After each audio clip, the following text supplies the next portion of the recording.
I wanted to transition into industry eventually, like that was a long-standing goal.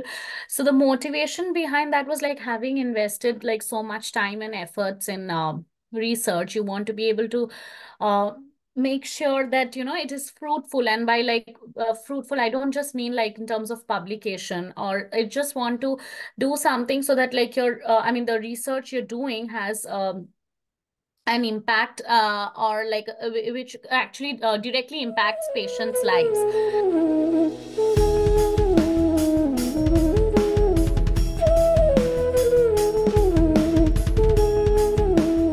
So, hello and welcome to the PhD talk show by Biopatrika. I am Sayani, your host for this session, and today we have Dr. Ishani Dasgupta with us as our guest.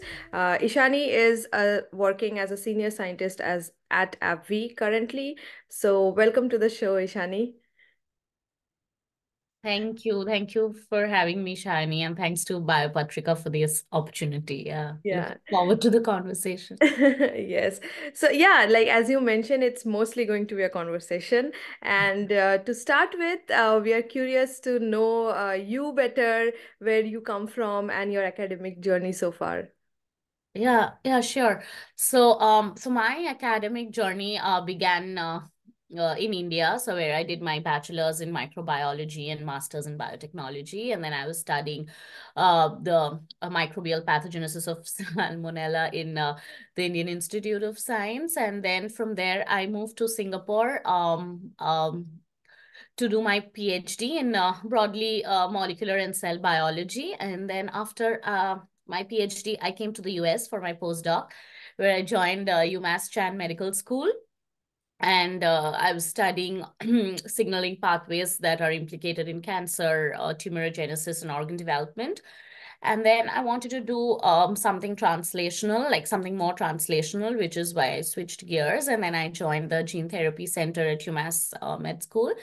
And there I was using like CRISPR-Cas9 technology to edit stem cells. And also I was involved in some studying the AV responses to patients in like Tay-Sachs patients, and also humanized mouse models.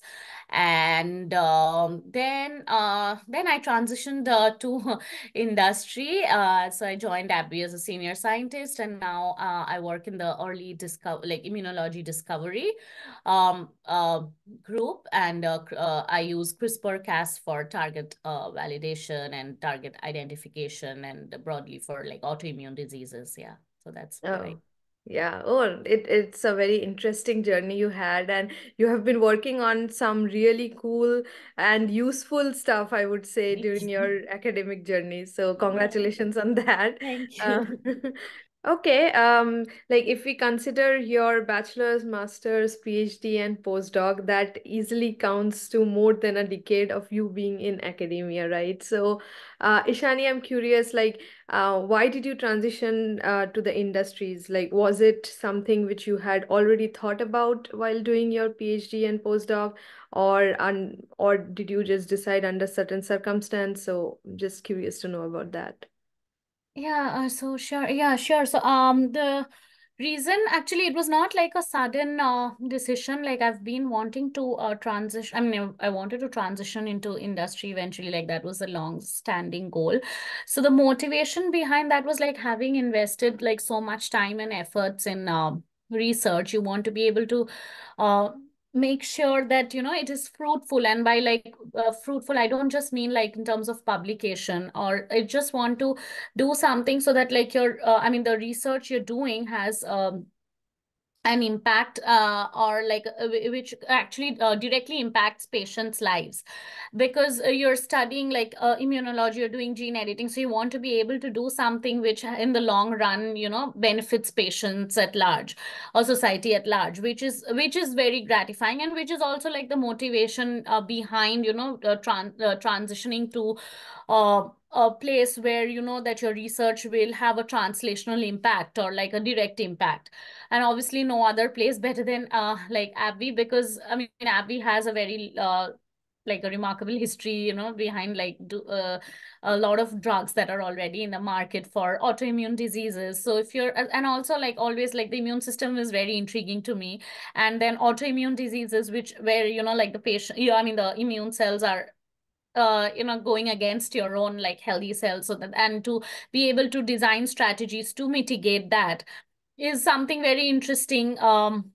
And that which is the motivation behind choosing this path, where I know that the research I'm doing right now in the long run will help patients who are suffering from like autoimmune diseases. And like I think 50 million people in US are affected by autoimmune diseases, which is like so prevalent, and it's very hard to like diagnose and also like design strategies. So since AbbVie, like so many drugs, like I said, like Humira or Rinvoq or Skyrizi, like they are a pioneer, these disease.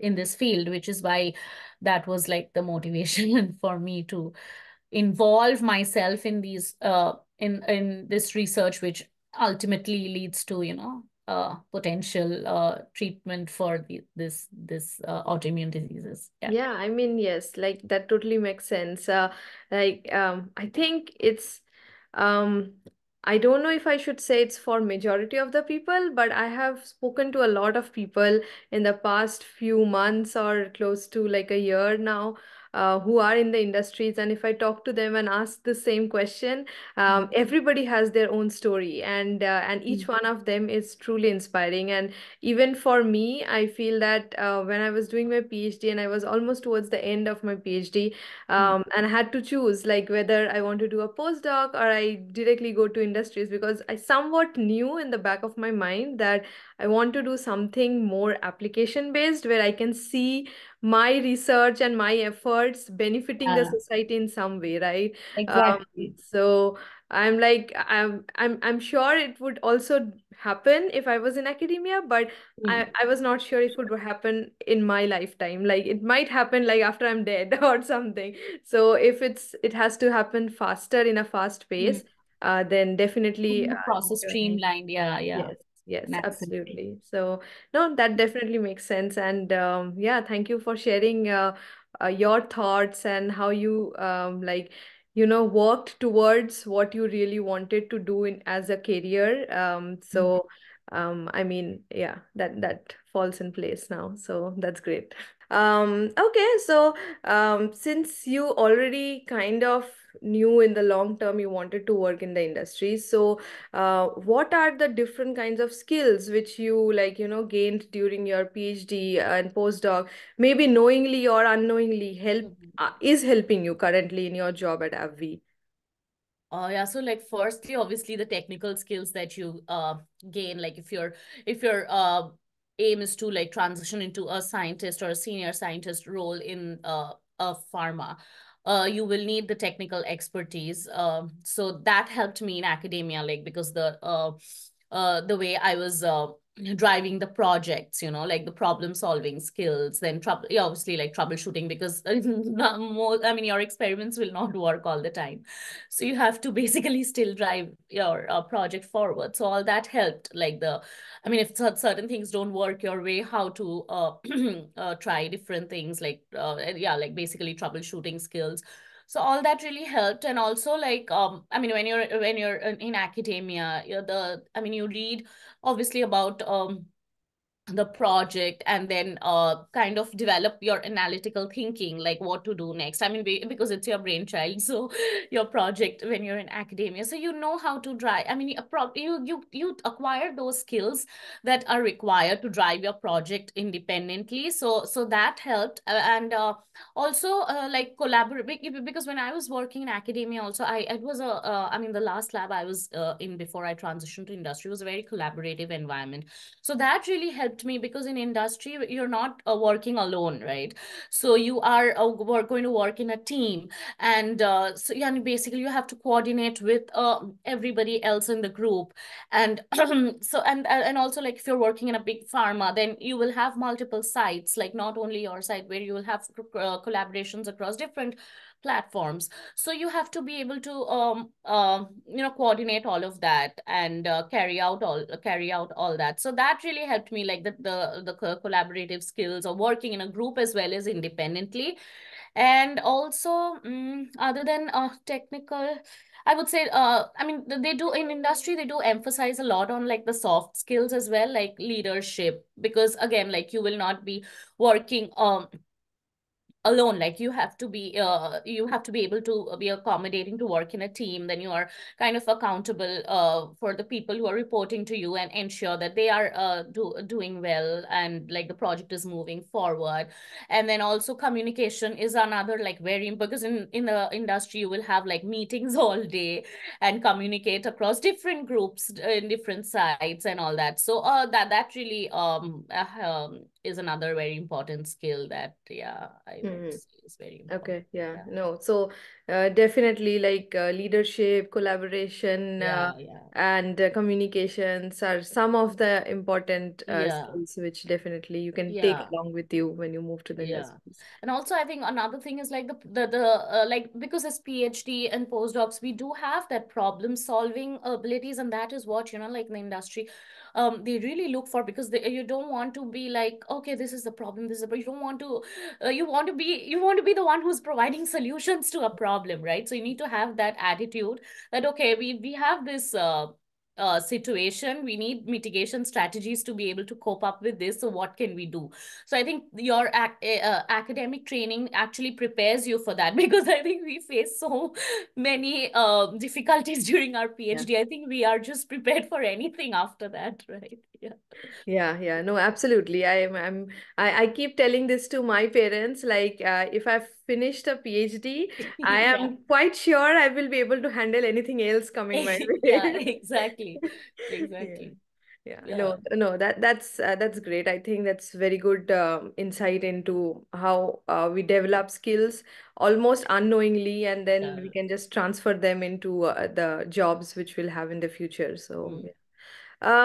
So that brings me to your current role at AbbVie, and we're curious to know how did the process start, and like what are the different application hiring stuff which went into getting you placed at AbbVie. So if you could take us through that. Oh, yeah, yeah, sure.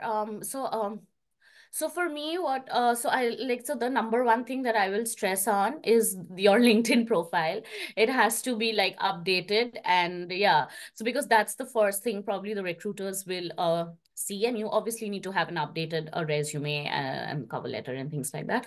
But yeah, your LinkedIn profile is number one. So and then you apply like I mean, so the companies will have their job openings, right? So I mean, you use the job link basically to apply to the job. And then I think the first round for me was so the will be with the HR, right? So after they screen through again your LinkedIn or like your CV and all, so they will probably if they think it's a good match, then they will reach out to you or like over a call or yeah. So then so the first round is not so technical, so they'll basically try to find if your profile fits the job description, and if that's a good match, then the next step will be a call with a hiring manager, which is a technical round. So again, like the process may be different for different companies. So this is based on the experience I had in like in my job interview. So then, so after, so in that call with a hiring manager, it'll be like I said, it's a technical round where they'll be asking you questions on your project and your technical skills and all that, and what's basically your vision if you get into the company, and how you're going to move things forward and all that. So after that technical round, if that again like that's like a second pass. So if that goes well, then they'll schedule usually a full day interview with which will start with typically it starts with a 1 hour presentation. So it's like a 40 minutes followed by 20 or 15, 20 minutes of Q&A with the whole team and the department and a lot of people basically in the company. And then So where you so in your presentation you have to like talk about your research projects and things like, and your uh, uh, journey based yeah, more like your research. Okay, and then after that so after that there'll be like one-to-one interviews with the team. So I had like a full day. For me, like it was like 9 to 5 kind of like a full, but then now actually a lot of companies are doing this on site, but for me like since it was still around the pandemic phase, it was for me it was virtual. So that depends. I think most companies now they do an on-site for this so yeah, so then you will meet people on the team, like I said, one-to-one interactions where they will have questions for you, and you also should prepare some questions for them. And even in your one-one, if like you have, I mean, you should have questions ready because obviously you are also going to join, so you should know what you're getting into, right? So yeah, so keep that prepared. And then after those one-ones, again you have a meeting with your hiring manager. And then I think after that they do a debrief, because obviously they will interview other candidates for the same position, so they have all that. So it takes some time for that process. And after that, if they think, yeah, you are the candidate they're going to move forward with, then the HR will notify you, and then you talk about the uh, your joining negotiation, all of that, like your all that. And then you have another meeting, I guess, with your hiring manager before you are on board. And then yeah, that's it. That's pretty much it. Yeah. Okay, well, like Yeah. quite an extensive process. Yeah, but again, like it might be different from a like I don't know, like a startup or a big pharma. So I do yeah, and also it depends. Like the interview process is obviously different for the roles that you are applying. Like if it's a scientist position, this is what the interview is. I don't, for medical writing, it may be different. For consulting jobs, it's different. So yeah, so this is just what I went through. Yeah. Okay, okay. Yeah, no, no, Or that like that research oriented jobs. yeah. I mean, scientist oriented jobs. Yeah. Yeah, yeah, yeah. No, no, no. Thank you for sharing all that. Yeah, It's sure. like pretty detailed and definitely extensive. But then, of course, like I have also heard from other people who are in different other companies, and it kind of matches the same trend, like how you Yeah. go through the entire application process. So, Ishani, as I know that you already mentioned that you're from India, and then you did Mm, your PhD in Singapore. So I'm guessing you came to US for your postdoc on a particular visa, mm, and then now you're working in the industries. And I guess so that the visa you come in to do your postdoc mm, does not allow you to do a company mm, job. So mm, since I am also a postdoc in the same visa, so mm, I'm kind of aware of this thing. So mm. maybe very briefly, can you like talk Mm. about what visa you came on, and then how did you transition to the industries, which visa, and how that work out? Yeah. Like, Yeah, yeah, sure. Yeah, because that's also like a very important uh, parameter for us who are like coming from like a foreign country. So yeah, so I came to the US on a J1 visa, which is like the easiest way. And then so after that, I briefly, like, I mean, I just transitioned to an academic H1B, and like within like few months I had to switch. I mean, I switched jobs. So which is why obviously like J1 or academic H1B, you cannot be working in the company. So right now I'm on an O1 visa, which yeah, so which because like for us, if you want to transition to the industry, you'll have like you will have you have two options. So I think the industrial H1B and the O1. But in the industrial H1B, again, it's like lottery based, and you can only, I think, in a certain time of the year you have to fill in your application. And then so that was not applicable for me at that point of time, because the window had already passed. So the only option I had was an O1 visa. So yeah, so that was the thing. So do you want me to like elaborate a little yeah, more means on? like maybe briefly, like what is O1 and how, Yeah. like what are the things which you have to prepare in order to Yeah. get one? Yeah, sure. So O1 is like the outstanding visa category. So basically you have to prove that what I mean, the for the role you're applying to, or you're outstanding in your field, you've made like contributions that are considered, like I said, outstanding. So there is a list of criteria that you have to fulfill. Like you have to show a certain amount of, I think, citations. Again, like this is not, I don't want to put a number to it because it really depends on your field. Some fields are like very heavily cited, some are not as much. But and also like how much your research has contributed, how much funding it has generated, or if you have like some patents or like high publications that have resulted from that, or if you have a media coverage of your research work, then that helps. And also another is criteria will be like how well you've reviewed other people's work. So it's like how many papers you review. So I would advise, if somebody is looking to get an O1 in future, you can reach out to journals and review as many research articles as possible. And also, yeah, these things basically are pretty much yeah. Yeah, okay. Means like from what I get is that you have to present yourself as being outstanding in the field Yes. you have worked, and and some of the criteria to show that are what you already mentioned. So Yeah, and how, like, also like more like obviously the more citations it's better, but also like how, if your citation, I mean if your work is cited across the world, like not only like in US or not only in India or China, like it's just how well your work is cited from across the world. That also really counts. Oh, yeah. and I forgot to highlight one important. So you'll also need recommendation letters from like uh top level scientists from your field who kind of acknowledge that the work that you do, and not only like your direct mentors, because obviously your mentors will know the work you do. It's like people who don't know you personally, but they know you through your work. So people who have cited your work, scientists across the world who've cited your work and have used your research, if you can get letters from them, it reiterating the fact that they've used your research to kind of advance their scientific findings, that's really a plus. Yeah. Okay, okay. Yeah, no, that's Mm. that's really helpful.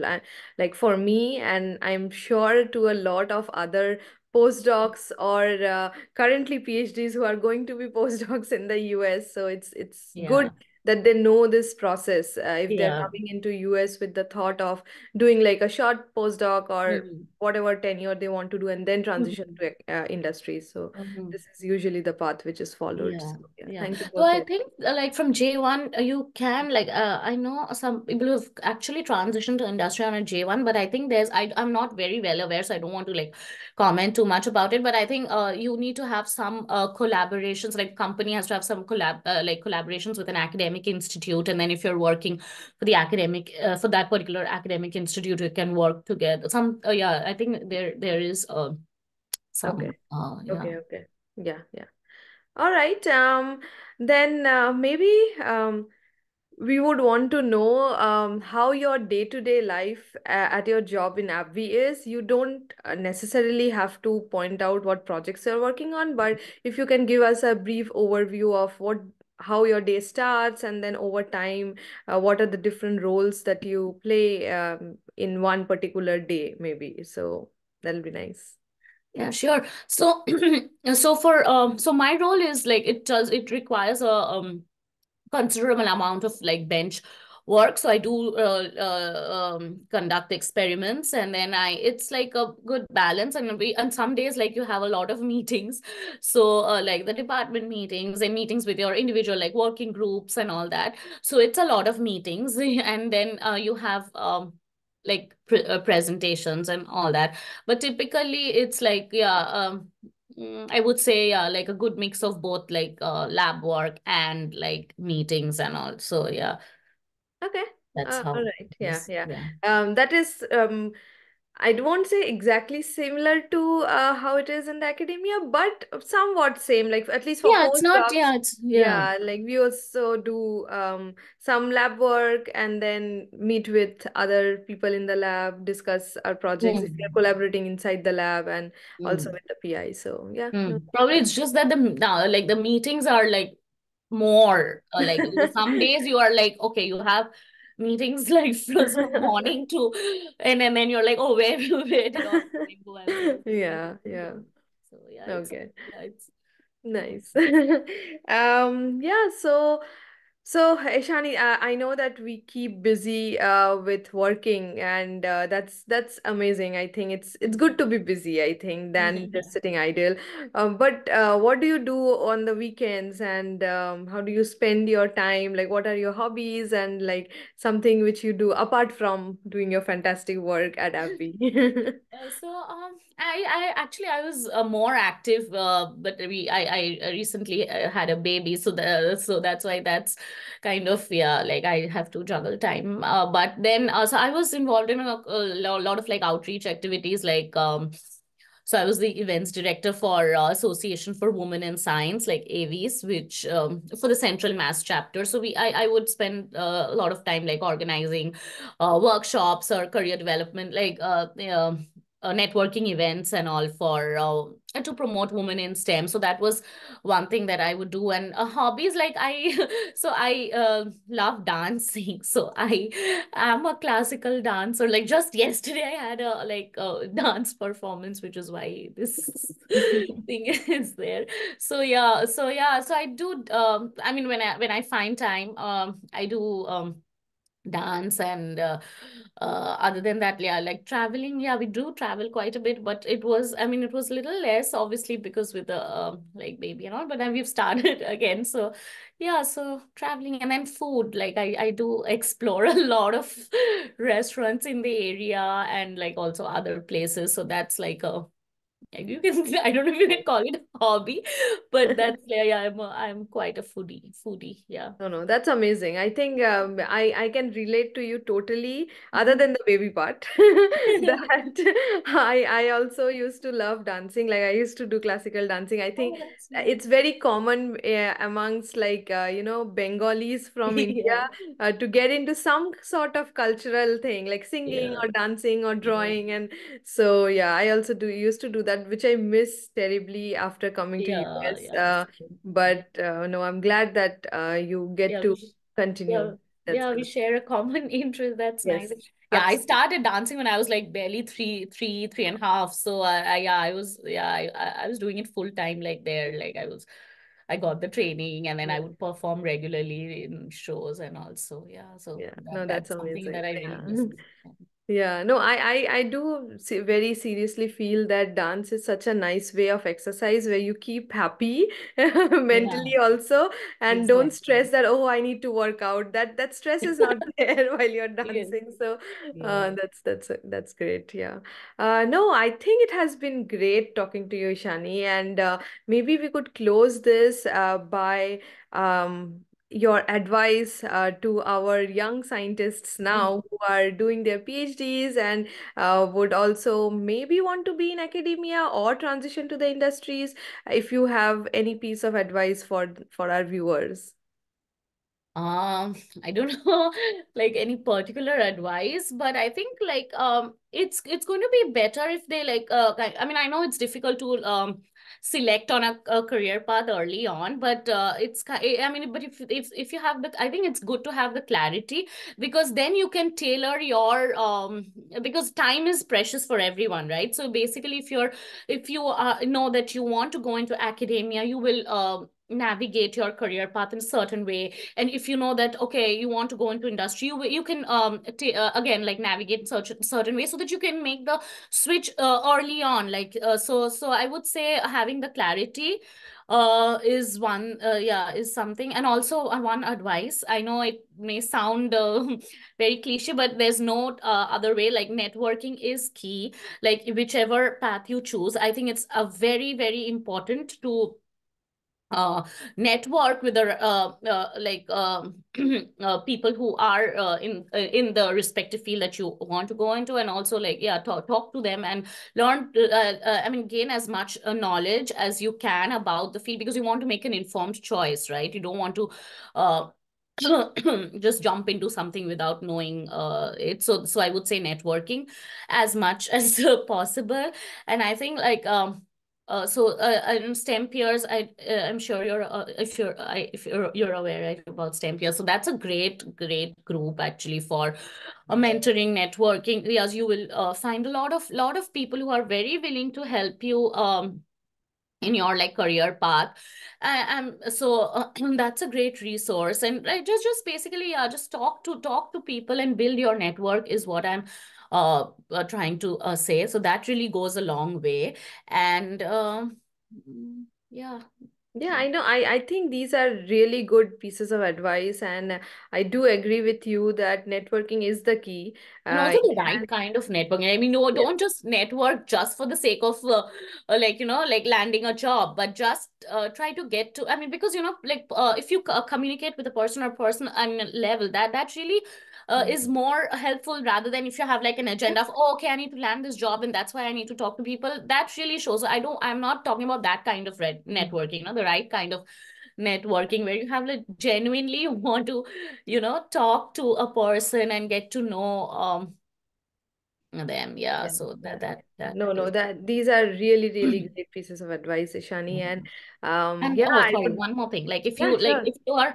are so like try to get internships. Like for example, if you want to transition to a particular field in the industry where it's like let's say a non bench job, so then you obviously you will not be trained on like for example consulting or right. You will not maybe you won't be trained as a postdoc. You will not have that kind of skills because we are working so much like in the lab. So that's why I try to get internships if you want to transition to those fields and is maybe join like consulting clubs, do those projects. So like that. Basically, I'm trying to say is uh, uh, choose on a path that you want to embark on, and then tailor it or navigate it the way. I mean, navigate those skills accordingly. So yeah. Mm. Yeah, no, no, no. Definitely. I think these are very, very helpful to our viewers. And and like the entire conversation we had with you, getting to know you and your journey, I think is has been enlightening. And thank you so much, Ishani, for taking out time from your busy schedule. I know you stay busy at work and you're also busy at home because of the kid. So thank you so much for taking out the No, time and it talking to it was a us. pleasure. Yeah, like I said, like this was a very organic and spontaneous conversation we had. So thank you for giving me this opportunity to share my journey, and it really didn't feel very like structured. It was like I said, it was very free flowing conversation, which I also thoroughly enjoyed. Yeah, so thank you, Shiny, for that. Yeah. Yeah, yeah, no, of course. That's great. Okay. Yeah. So we'll sign off. So yeah, bye.